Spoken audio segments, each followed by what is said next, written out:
Well, appreciate everybody coming out, and you know, I want to kind of start off by saying that we're going to get this program right. I'm committed to that. We have taken. We are moving in the right direction. Just unfortunately, we're not moving fast enough in the right direction, and to my standards and to our staff standards. But these guys are. They are working extremely hard. We had the best 2 weeks of practice that we could possibly have since early fall camp coming into last week, and so the way that we played, especially offensively, was not any indication on the way we practiced. Our guys are competing in practice. It has been very spirited in practice, and these guys are giving us everything they got. And I'm very proud of our players. I'm very proud of our guys, and you know, they're giving us everything they got. It's just unfortunate right now that we get times the ball's not bouncing our way, and you know, and as I tell our players all the time, you know, the easy thing to do in life when things go bad is quit. That's the easy thing you can do. And I said this to them Sunday night. I said that there may be people in your life that things got tough and they quit on you. And so that's the easy thing to do. The hard thing to do is to pull yourself back up, get back up, and move forward. And we all know we're going to fall at some point in our life. It's what we try to teach our kids and my two kids in particular, that not everything's going to go the way you want it to go. But you're going to fall at times, but just make sure you fall forward. Because if you fall forward and get back up, you've at least made a little headway. So we've fallen forward a few times this year, and we're getting back up. And these guys are making headway. It's just unfortunate that we're having to play one of the toughest schedules in the country this year. We're going to wind up playing 5 or 6 top 20 teams in the country. Half of your schedule just about being a top 20 team. Teams that have beaten us coming into last week were a combined record of 31-3 with 4 of those being undefeated. And so that's just the way it is. But it's not about the opponent. Our biggest opponent is SMU, and we got to keep SMU from beating SMU. And so that's been our challenge, and that's how we prepare. That's how we practice. And we get to the game. You create your own luck. You create your luck by playing hard, and how hard you play, and how smart you play. And those things we can't control, and those things require absolutely zero talent. And so our guys are going to continue to play hard, as they have, and we're moving in the right direction. Our staff is working harder than they've ever worked. We're not changing what we do. Our guys will be up there, our staff will be up there tonight till about 1:30 or 2 in the morning, getting ready for third down, and we'll be back out there tomorrow morning ready to go, back at work tomorrow morning. And so that's just what you do. And our guys appreciate that. Our guys are working extremely hard, and I'm very proud of our players. We've got an opponent coming in this week that we're both trying to battle for the first conference win. This is a team very familiar with, obviously coached up there for a year and recruited a lot of these seniors that are on that roster. And you know, Coach Montgomery has done an unbelievable job. And this is one of the most one of the high-powered offenses in the country. They're ranked 8th in the country. They're in the top in scoring. They're one of the tops in scoring. Actually, they're the top offense in scoring under 2 minutes. And so when they do score, they score fast. They're very aggressive. They throw the football. They're the #1 team in our conference in passing. And so they've done a really good job defensively. From a defensive standpoint, they've been very similar to us in some regards. They're playing exceptionally hard, and their guys are giving them everything they got. And it's been they've been battling. They played a very tough Memphis team last week, and it was close there all the way up to late third quarter, early fourth quarter. And but we've got our work cut out for us. But we got a home game, and as I was speaking last night over to a fraternity house, because again, you're 1-6. The common thing to do is just try to hide and try to stay out. No, we're not changing who we are. All right, I'm out speaking to more people right now than I spoke to when we were 0-0, or when we were, after we beat North Texas. I'll be out this Thursday giving golf cart rides to our student body, encouraging them to come out. We're not going to back down from who we are, because we know what we're doing is right. We know how to win. Our staff knows how to win. I know how to win. And we're going to continue to stay the course and stay the process as we change this culture. And so we need our fan base to come out here Saturday night and to support these guys, because they are working exceptionally hard. And they're taking care of business both in the classroom and on the field, and how hard they're playing. And that's all I can ask right now as a head coach. And the wins will come. The wins are a byproduct of doing the right things. And we're going to continue to do the right things, and we're going to continue to recruit the right way. We've got 23 guys committed in this class, which is remarkable as you look across the country. And I'm excited about where we are right now. I'm excited about the handprint that these seniors can leave over the next 5 games. It's a 5-game season, and our seniors are going to leave their handprint in this program. And it's the younger guys' job to help send these seniors out on a positive note as they leave their handprint in this program, as we begin to flip the whole process and this whole program in the right direction. And so it's a 5-game season, and at the end of 5 games we'll reevaluate things, and if we're good enough, we're good enough, and if we're not, we'll go to the next step. But with that being said, I'll open up for questions. And I know a lot about a lot of these kids. We've got several coaches on our staff that coached at Tulsa, but again, we've got an opponent that's after the first conference win, just as we are. Questions? If you have a question, pass the microphone and identify yourself and your outlet and ask away. Bill Nichols, Dallas Morning News. Coach, you paid 21 freshmen, I believe. Does that surprise you at this point? I mean, what did you expect coming in? I think in our media day early on, I was anticipating probably playing 13 to as many as 15. That's what I was hoping. We're one of the top teams in the country in playing freshmen. We're very young, and when you have freshmen, you have mistakes, and that comes with the territory. That's why you see some of these programs that try to redshirt as many guys as they possibly can. But I do think that we're giving some valuable experience to these young guys that's only going to pay off in games to come. And so there's 2 ways to look at it. But I was anticipating 13 to 15, and now we're in the 21, and it may grow even more than that. But you start looking at gaining valuable game experience, it's going to pay off down the road. Billy Umbody with Scout.com. Coach, you've talked about the energy level on the sidelines and the coaches having to really get the players up at times. Have you seen any of the players starting to take ownership of that in the last couple of games? And what do you think of the energy this past week?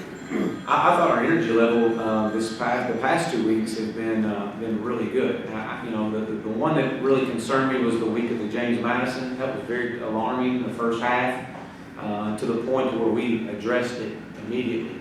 And it has not been a problem since then. We've had great energy, even in East Carolina. You're up 23-7 quick, and it's carried forward for the last few games. So our energy level has been good. Do I see guys taking ownership in that? I do, absolutely. I see guys taking ownership in the fact of wanting to leave a positive imprint on this program, and that goes our seniors, And so I don't anticipate that being a problem. That's something we've addressed, and again, that takes zero talent. And so we're not going to let it drop. We're coaching as hard right now, if not harder than we're coaching when the season starts. You play on adrenaline early on, but at the same sense, these guys are learning. They're learning valuable lessons in how and what we expect. We got better the last 2 weeks. Now, our outcome last Saturday didn't show that. It didn't.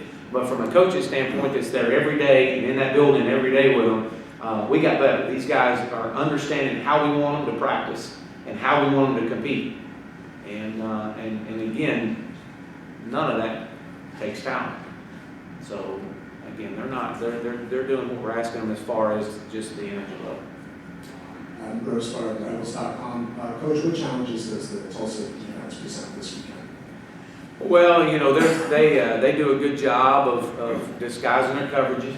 They're one thing that they're doing defensively that their safeties have. Matter of fact, they've got two safeties that have been very, very much so involved in the run game. They're very aggressive, and they've got several guys that they rotate a lot of guys up front. They try to keep them fresh. And again, you're going against a defense that's they see the same type of offense, the tempo that our defense sees, and so a lot of similarities when it comes to that. Scout.com. Coach, South Florida last week, a lot of moving around, a lot of zone looks on defense. What they did on defense prevent you guys from establishing a rhythm on offense all game? Yeah. Coming into last week, we knew that their defensive front four was the best part of their team. Not only that, but they had great depth to go along with it. They were very fast on the back end. In the secondary, I thought they tackled as well as any team we had or we've played. We won. We didn't win many one-on-one battles. And what I mean by that, when we get the ball out in space, they did a great job of one-on-one tackling us. And those are things that when you do, you got to win some one-on-ones out in space. But they thought they tackled really well. Thought they moved their front. I thought they had a great push on us from a pass protection standpoint. They had maybe didn't break through quite as much, but they affected us in the passing game because they were able to get a push. We had some breakdowns in our pass protection early on, third play of the game, with our running back missing a pickup that caused a fumble. But one of the positive things that you see, the offense turned the ball over 3 times, and we turned it over on special teams once. But of the 3 offensive turnovers, our defense only gave up 3 points. And so we all talk about being first responders. The defense had to be first responders in that, and to come out and only give up 3 points, that's showing you're getting better in some areas. And again, we're not making the leaps and bounds like we want to be, but some of that has to do with South Florida too. Steve Lansdale with Pony Fans. You had 3 guys who played their first time at new positions: Cedric Lancaster and Deion Sanders at cornerback, and Bo Antunovich at defensive tackle. What was the thought process that led to those moves? And now that you and your staff have had a couple days to look at the film, what did you think of the way they performed? Yeah, and that was one of the first things that we said Sunday in our team meeting was we wanted to commend those 3 guys because they just want to help. Their response to me is, Coach, we want to help. What can we do to help this football team? And you're taking 2 guys that have been receivers and moving them over to corner, and to be honest with you, they did a pretty good job. You're taking Bo, which has been an offensive line his entire career, and because of our depth in our defensive line, we moved into defensive line. We went to him, we asked him, and said, we really need your help here. And all 3 of those guys were very much put the team first. Coach, whatever you need us to do. I talked to Bo on Sunday after, and he just said, Coach, I enjoyed playing so much because I felt like I'm at least trying to help the team more than just standing on the sidelines. And that's kind of all 3 of those guys. So you'll see more of those guys out there playing. And again, that's what you hope they would say when you went to them. And you got to commend them for that, especially with we know we've got some depth deficiencies in some areas, and those guys will be able to step in to help us out. Kiefer Roberts was another one that we're really anticipating playing on the defensive line. You'll see him in there this week some, but he got injured in practice last week and limited him a little bit. But so he's another one, and that's kind of that's resonated with a lot of our players is, Coach, whatever we need to do to help, just, we're here. And so you have to really appreciate that. Rich Phillips with SMU Radio. SMU and Tulsa have been conference opponents for an awful long time now. How important is Saturday's game from a recruiting standpoint for both schools? Well, obviously, anytime you can win against whoever is important in recruiting. Obviously, they're being in the same conference and not too far from each other. I mean, we recruit after the same guys as we do with several other schools around. And so I think, again, as you look at it, is important, absolutely. Anytime that, you get a win or can get a win, it definitely helps you out. But, overall, I keep going back to this, it's about SMU right now. I mean, we need to play well. We need to play well in all phases of our game, offense, defense, and special teams. And if we play well, then the byproduct will take care of itself. But we haven't shown to play well in all three phases at one time. Matt Davis was very critical of himself in Tampa after the game the other night. Called it his worst game of the season. Do you agree with that assessment, and how did he respond to your decision to make a change at quarterback? Well, Matt, he was right there beside me after we made the decision. I wanted him right there, right next to me, and to help out. Number one, to show that his leadership on the sidelines, and that this team needed to see how he was going to respond to some adversity. We needed a spark, and obviously Daryl gave us a spark. I was excited to see that in Daryl. Matt did not play well, and as it goes, but again, he wasn't the only one. It wasn't just his fault.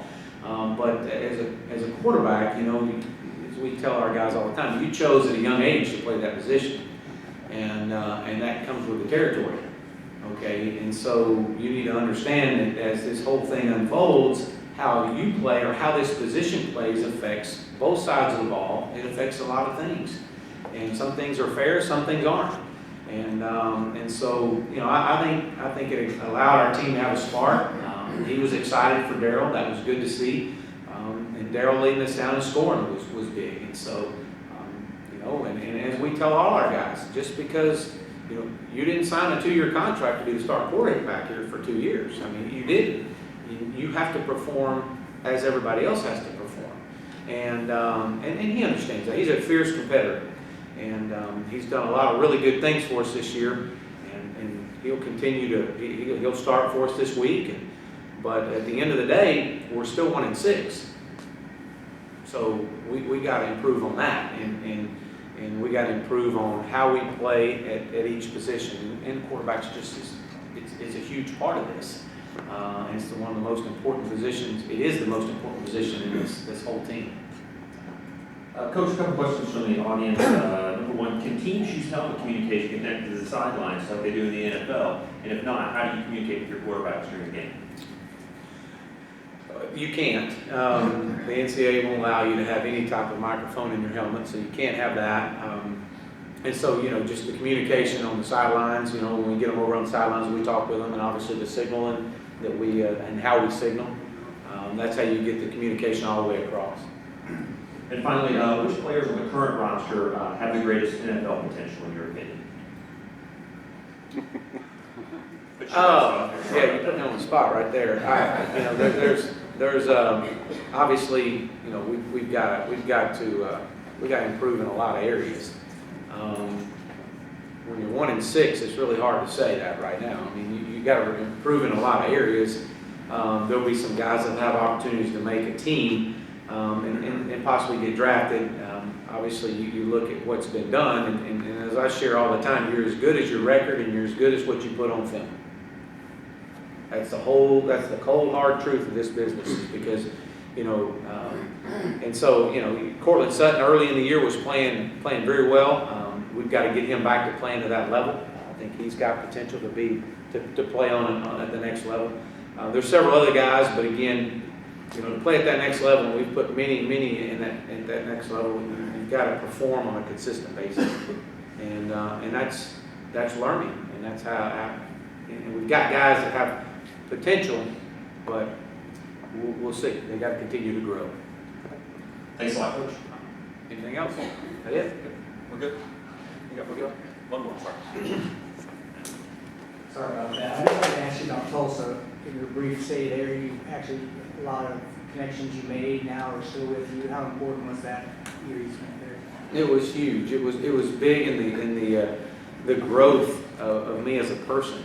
You know, obviously, Coach Graham took a chance on me as a high school coach, coming from Lake Travis, and believed in me to come up there to be the offensive coordinator, and as did Dabo Sweeney with only being in college coaching 1 year, to take a chance with his career, hiring a guy that's only been a part of it for 1 year. So very much, and to start my career in Tulsa, and we lived in the Jinx area, and my kids went to school in Jinx for the year, and to know a lot of the administration and training staff, the equipment staff, it was big in my career, and it forced me out of the comfort zone. I had to get comfortable being uncomfortable, so I grew a lot as a person, again, it's been a great program. It's turned out some unbelievable coaches, not just in football but basketball as well. So it's been a good area. Anything else? That's it. All right, thank you. Do you have any injuries you can update? Injury-wise, I believe we're remarkably healthy. I mean, we got just outside of the standard guys that we hope to get Kiefer Roberts back this week. We anticipate he'll play.